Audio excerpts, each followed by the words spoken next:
Hi, I'm Hannah.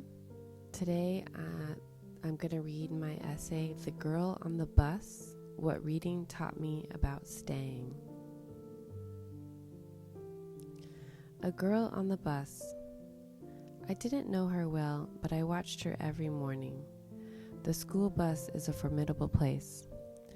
There was this unmistakable sound as it approached my house, the smell of diesel, the cold metal handle as I climbed the steps.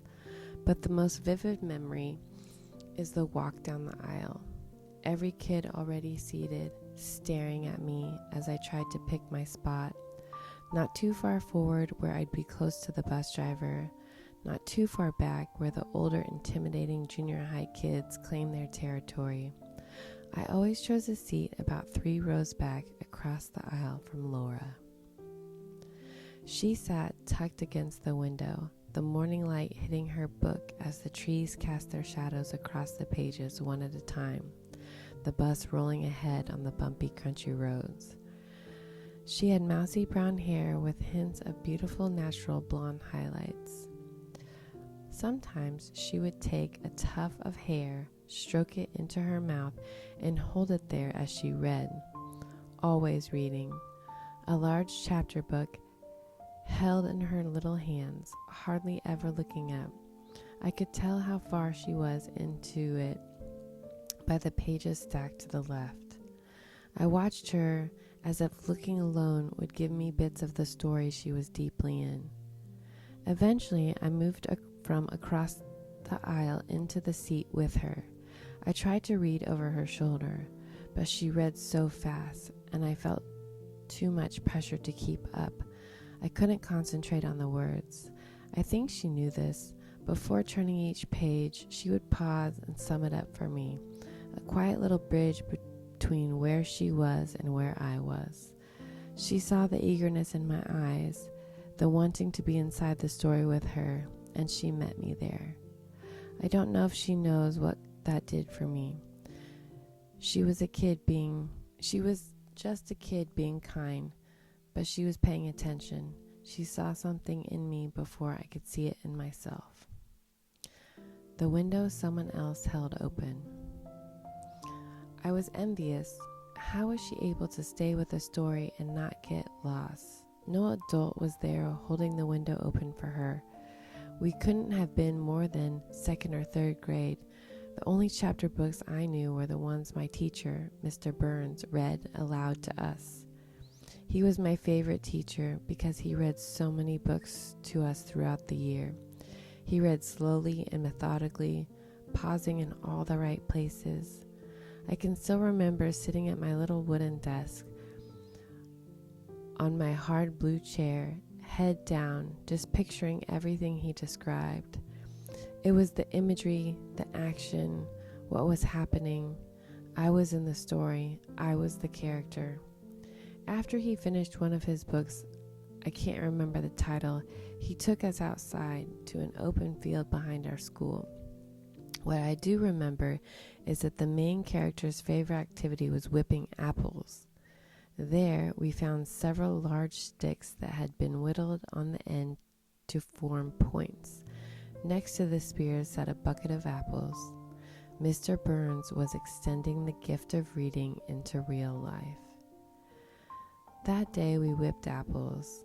I will never forget holding the stick as long as my own body as Mr. Burns placed an apple on the point, the juices running down. I pulled it back behind me, just like the boy in the book, and I flung it forward, propelling the apple through the air until it landed in the field with a loud thud. I had no idea why that felt so good, but it did. We were living inside the book, and it gave me a sense of freedom. But for some reason, I never picked up a book on my own.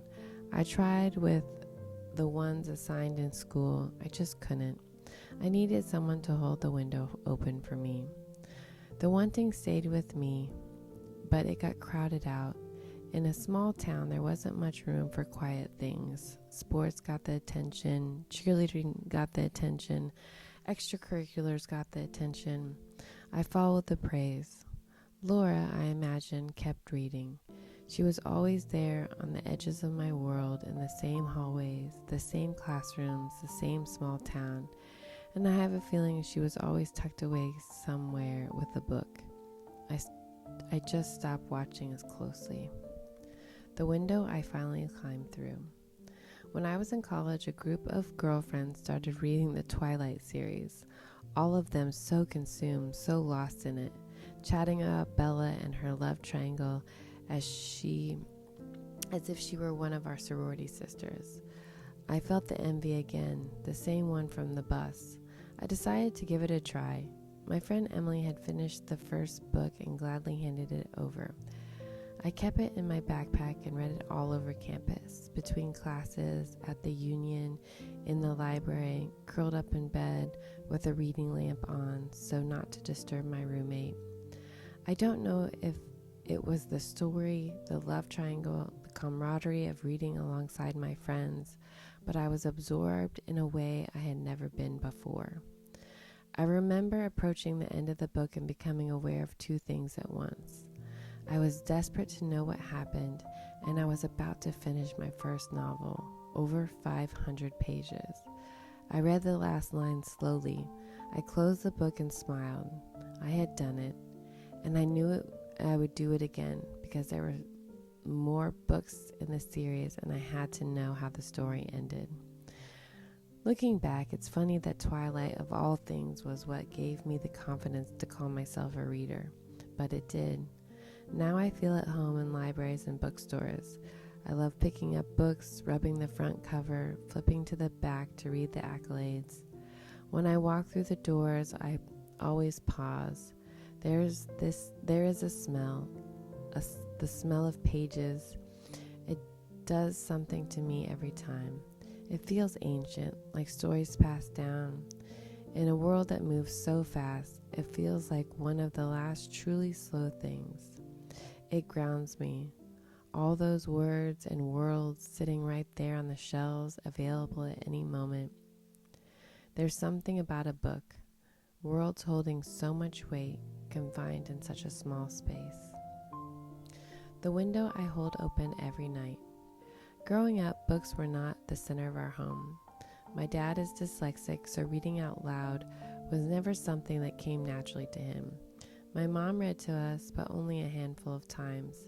I remember one bright yellow book, all of us cuddled on the bed she shared with my baby brother, her voice moving through the words with a sing-song cadence. It was soothing, but books were few and far between. It wasn't a constant habit.